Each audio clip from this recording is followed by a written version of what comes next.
नमस्कार। आज हम लोग बात करते हैं इस सिनेरियो की जिसमें भारत में तमाम धरना प्रदर्शन हुए जुमे की नमाज के बाद सारे शहरों में लगभग। और इसकी पृष्ठभूमि थी एक छोटा सा वक्तव्य जो नूपुर शर्मा ने एक टीवी डिबेट में दिया। और वह वक्तव्य अंतर्राष्ट्रीय बन गया। और इसके बाद आप देख सकते हैं कि तमाम इस्लामिक देशों ने भारत से बात की, दबाव बनाया और भारत सरकार कथित रूप से दबाव में आ भी गई। और उसने कतर जैसे छोटे से देश को आश्वासन दिया कि कार्रवाई की जाएगी। कार्रवाई हुई। राष्ट्रीय सलाहकार ने ईरान को कंफर्म किया, सुनिश्चित किया, आश्वासन दिया कि ऐसी कार्रवाई करेंगे कि भविष्य में वो एक मिसाल बन जाएगी लोगों के लिए। तो ये जो सारी वाकये हो रहे हैं, इसमें हमने देखा कि हम लोगों की स्थिति ये है कि कौवा कान ले गया तो कौवे के पीछे दौड़ पड़े। हम कान चेक नहीं करते, हम पूरे वातावरण को एनालाइज नहीं करते हैं। ये परिस्थितियां ऐसी रोज बन रही हैं और इसमें से एक सिलेक्टेड मुद्दा उठाकर उसको अपने पक्ष में अंतर्राष्ट्रीय स्तर पर करके कुछ चीजें, कुछ मांगे मंगवाने के लिए इस्तेमाल किया जा रहा, अलग चीज है। लेकिन इसके पीछे क्या कारण है? इसके पीछे कारण जो मुझे समझ में आया है वो टीवी डिबेट का स्तर इतना ज्यादा गिर रहा है कि उसमें कोई भी कुछ भी बोल के चला जाता है।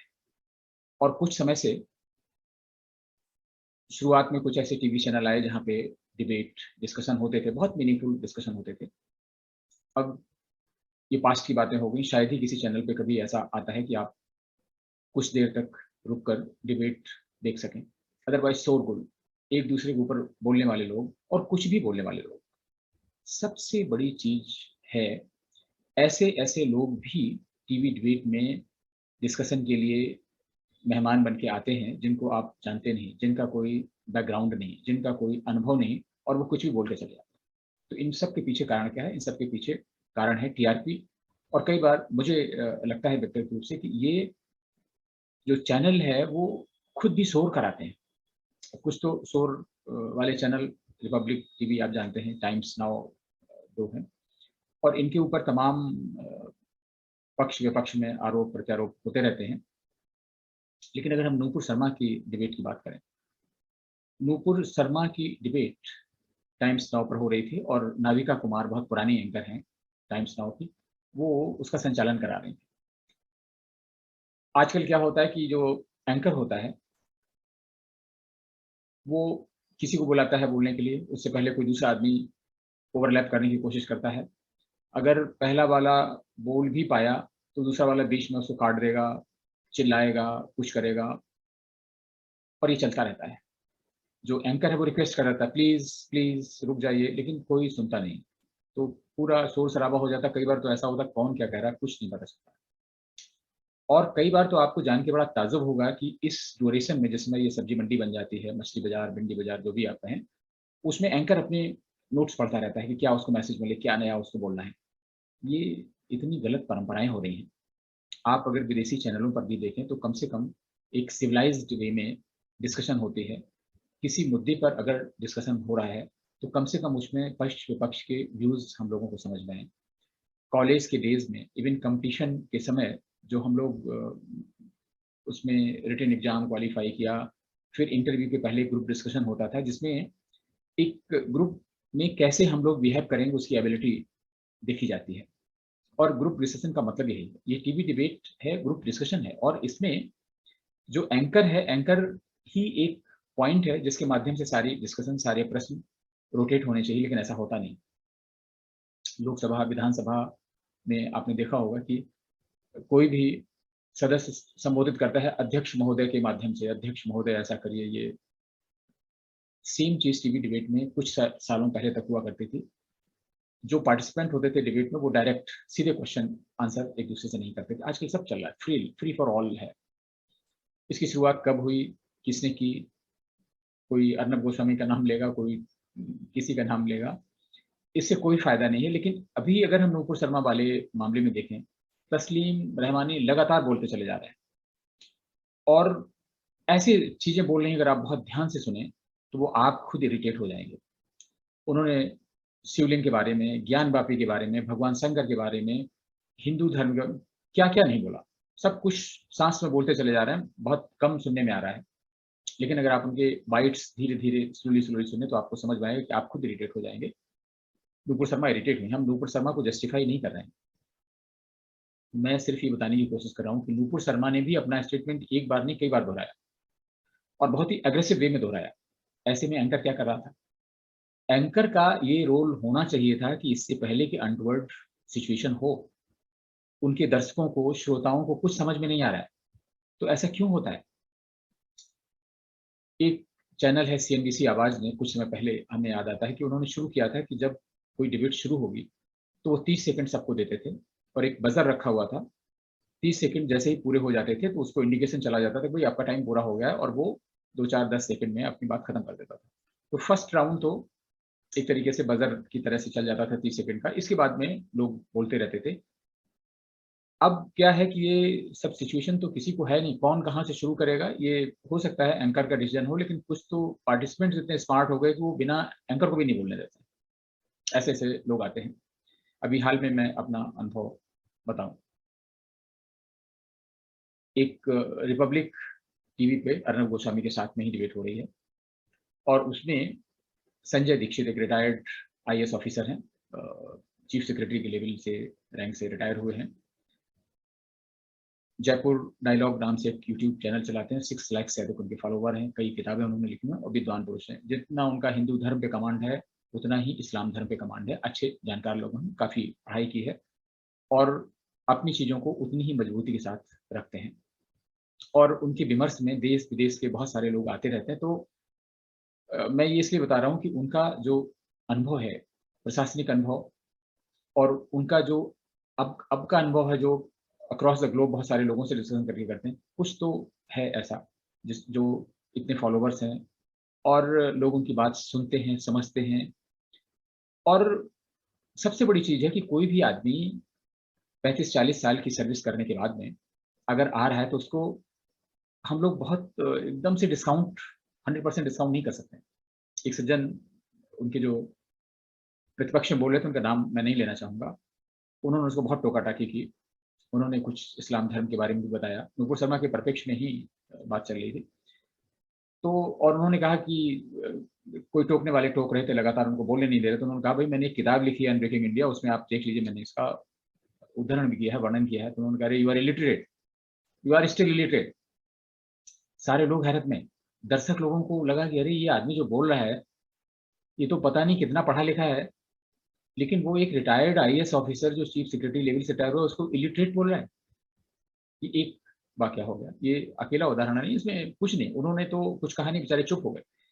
ये सब इसलिए होता है कि अगला जो आदमी बोल रहा है, मजबूती से अपना पक्ष रख रहा है और एक बहुत अपने अनुभव के आधार पर बहुत सारी रियल स्टोरीज़ बता सकता है, मोमेंट्स ऑफ ट्रुथ बता सकता है कि कहाँ पे क्या कैसे प्रशासनिक दृष्टिकोण से दंगा, फसाद, भीड़, बवाल जब होता है तो उसमें क्या घटनाएँ होती हैं, कैसे क्या करना चाहिए।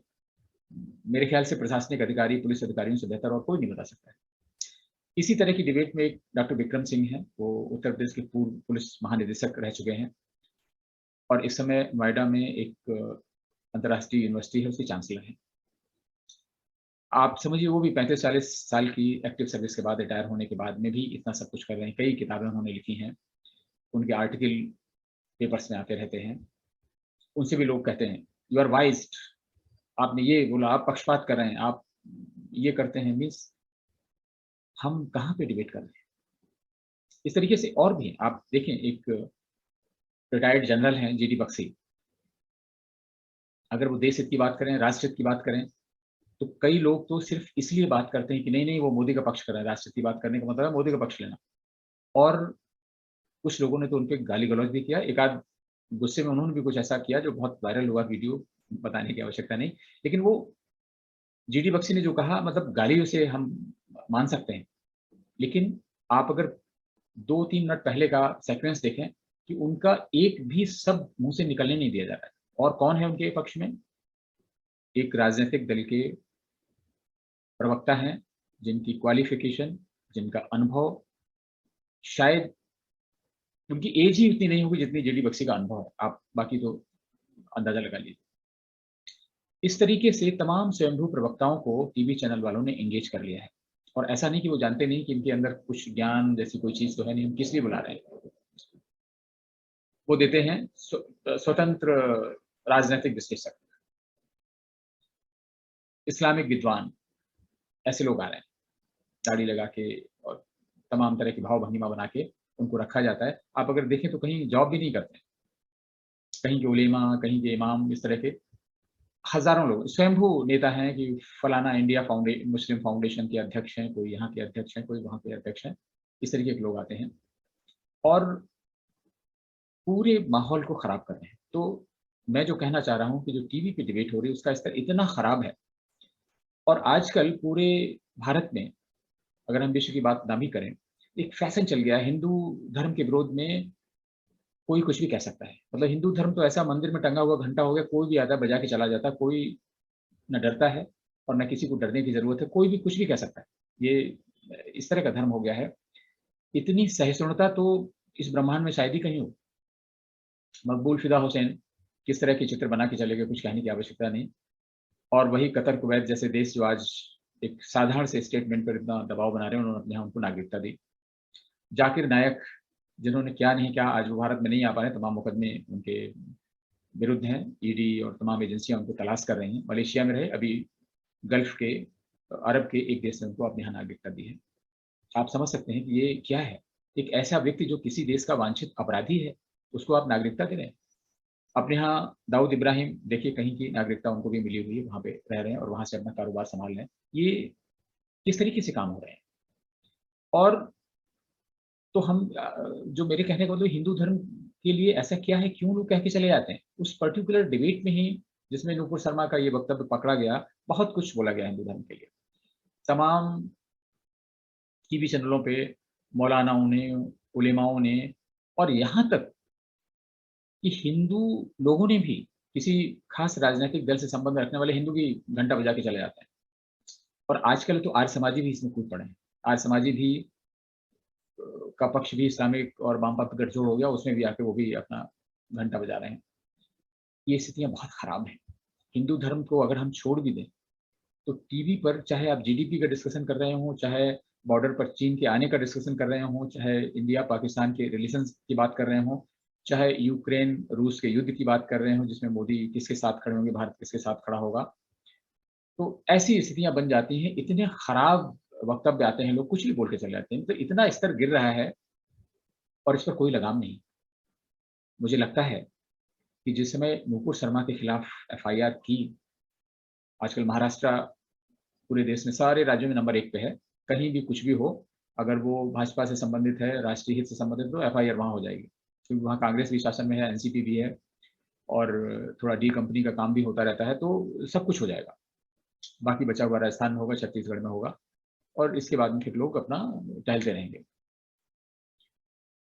तो इन सब के लिए जब नूपुर शर्मा और इनका बयान आया, तस्लीम रहमानी के खिलाफ कुछ क्यों नहीं किया गया? उस चैनल से नहीं पूछा गया कि आप ये किस तरह की डिबेट करा रहे हैं? आप किस तरह से ये फ्री फॉर ऑल कर रहे हैं? जो भी कुछ भी बोल रहा है, कुछ मतलब नहीं। ये बहुत ही खतरनाक स्थिति है और इतने न्यूज़ चैनल हो गए, इतने न्यूज़ चैनल हो गए हैं कि एक राष्ट्रीय चैनल है, वो अपने राज्य के हर भाषा का, हर राज्य का एक चैनल बनाएगा। किसी व्यक्ति के पास 24 घंटे हैं, उसमें और भी सारे काम है, दिन भर टीवी देखता रहेगा क्या? कुछ चैनल तो ऐसे हैं कि जो उनको बताना है वो अपना भाषण देके चले जाएँगे, बाकी कोई प्रोग्राम नहीं। लेकिन जो सबसे खतरनाक स्थिति आ रही है वो इन चैनल पे डिबेट की आ रही है। इन पर लगाम लगाने की आवश्यकता है और सरकार को इस कॉस्ट पर भी कि अगर कोई उन पर आरोप लगाता है कि नहीं, ये आज़ादी का हनन कर रहे हैं, फ्रीडम ऑफ स्पीच को रोक रहे हैं, तो भी कोई ना कोई गाइडलाइंस बननी चाहिए। क्योंकि जो न्यूज़ एडिटर्स गिल्ड और एसोसिएशन तमाम है, ये सब कोई भी इन सब चीज़ों पे मर्यादा उल्लंघन पे कोई भी काम नहीं करती है। सब ग्रुप अपने बने हुए हैं, कोई विरोधी पक्ष के टीवी का काम करेगा, कोई इनका काम करेगा। आपने देखा होगा कि इस तरह से टीआरपी के चक्कर में ही अर्नब गोस्वामी को एक आतंकवादी की तरह जेल में घसीट के ले जाया गया था। मुकदमे दर्ज किए गए और कहीं का गुस्सा कहीं भी उतार दिया गया और इसके बाद उनको एक पुलिस वैन में ऐसे बैठा के पर्दा डाल के घुमाया गया जैसे कोई खूंखार आतंकवादी ले गया। ये सब अपने देश में हो रहा है। कहीं तो जहाँ हमें सूट करता है वहाँ हम ऐसा करेंगे और जहाँ सूट नहीं करता वहाँ सब कुछ होने देंगे। तो मेरा जो सुझाव है कि ये जो टीवी चैनल हैं, इनको भी समझना चाहिए और सरकार को निश्चित रूप से नियंत्रण करना चाहिए। जो उसमें डिस्कशन के लिए बुलाते हैं, कम से कम वो कुछ तो ऐसे हों जिनकी बात समझी जा सके। उसमें ऐसे-ऐसे लोग आते हैं, जो क्यों बुलाए जाते हैं? हर प्रोग्राम में कहीं का भी प्रोग्राम हो, कोई बैंगलोर के एक सज्जन हैं, बहुत ही कम उम्र के हैं। वो चाहे जम्मू-कश्मीर की बात हो रही हो, चाहे यूक्रेन की बात हो रही हो, चाहे अमेरिका की बात हो रही हो, डिफेंस की बात हो रही हो, फाइनेंस की बात हो रही हो, टेक्नोलॉजी की बात हो रही हो, हर एक में है वो। और किस तरीके से आजकल होते हैं टीवी डिस्कशन में आपने देखा होगा कि वो केसेस बना देते हैं, 4 पक्ष में, 4 विपक्ष में, सरकार के पक्ष में, सरकार के विपक्ष में और उनको मालूम है कि कौन आदमी सरकार के विपक्ष में आएगा, अगर कोई राजनीतिक दल नहीं मिल रहा है तो बुला लिया। और बता भी देते हैं कि भई ये सरकार के विरोध में बोलते हैं, मोदी के विरोध में बोलते हैं, भाजपा के विरोध में बोलते हैं। ये क्या है? हम किसी मुद्दे पर राष्ट्रीय सहमत भले ना बना सकें, कम से कम टीवी डिबेट में हम उसका एक अर्थपूर्ण विश्लेषण तो कर सकते हैं कि क्या होना चाहिए इसमें? देश के लोगों को भी समझ में आए कि क्या हो रहा है।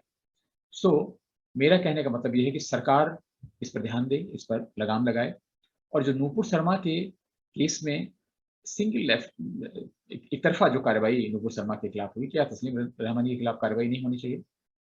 क्या एक मौलाना जो ज्ञान वापी में जो सीलिंग मिली उसको कहें कि आप लोग प्राइवेट पार्ट की पूजा क्यों करते हैं? ये वायरल हो रहा है और कोई एक्शन नहीं हुआ।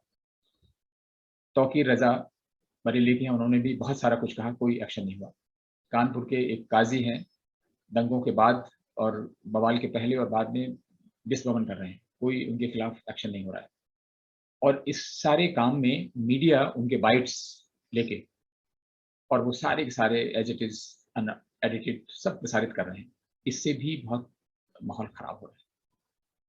अगर हमें देश में शुचिता और सहिष्णुता और सामंजस्य बनाना है, कम से कम दिखावे के लिए सही, वैसे तो गंगा-जमुनी तहज़ीब कुछ नहीं है। आपने देख ही लिया गंगा-जमुनी तहज़ीब हर बार, हर त्योहार में हम गंगा-जमुनी तहज़ीब देखते हैं, हिंदू त्योहारों में और मुस्लिम हिंदू भाईचारा भी देखते हैं। इसलिए ये सब फ्रॉड हैं। ये लोगों को समझाने के लिए सारे तरीके हैं, इनमें कोई दम नहीं है। सरकार को कम से कम कुछ प्रिएम्प्टिव कार्रवाई ऐसी ज़रूर शुरू करनी चाहिए कि जिसमें इस तरह के वक्तव्यों पे रोक लगे। कम से कम टीवी जो आजकल एक ऐसा मंच है, जिसको हर कोई देखता है, उस पर रोक लगनी चाहिए और इनके लिए गाइडलाइन बनानी चाहिए। अगर आप प्रत्यक्ष रूप से हस्तक्षेप नहीं कर सकते हैं, कम से कम कुछ इनका एसोसिएशन हो, जो वक्ता जो बुलाए जाते हैं, वो कम से कम विषय के विशेषज्ञ हों, जानकार हों, उनके अनुभव का, उनके ज्ञान का, उनकी नॉलेज का कुछ फ़ायदा देश को हो, सुनने वालों को। तो आप देखिए, सोचिए, नुपुर शर्मा का केस सिर्फ़ मीडिया की वजह से हुआ। एंकर चाहते तो नुपुर शर्मा को, तस्लीम रहमानी को रोका जा सकता था। अगर तस्लीम रहमानी को रोका गया होता, तो नुपुर शर्मा ये बोलती नहीं। नुपुर शर्मा ने शुरुआत की थी, उनको रोका गया होता तो शायद मामला इतना आगे नहीं बढ़ता। तब दोषी कौन है? क्या नाविका कुमार को दोषी नहीं ठहरा सकते? क्या टाइम्स नाउ चैनल इसका दोषी नहीं है? ये सिर्फ़ उदाहरण है। मैं टाइम्स ये नहीं कह रहा हूँ कि टाइम्स नाउ के खिलाफ कार्रवाई हो, नाविका कुमार के खिलाफ कार्रवाई हो, लेकिन इस तरह के चैनलों को इस तरह की हरकतों से बाज़ आना चाहिए और कोई ना कोई उदाहरण तो हमें स्थापित करना पड़ेगा, जब चाहे वो नुपुर शर्मा का केस हो और भी कोई केस हो। सारे चैनलों के लिए एक उदाहरण बन जाएगा। नमस्कार।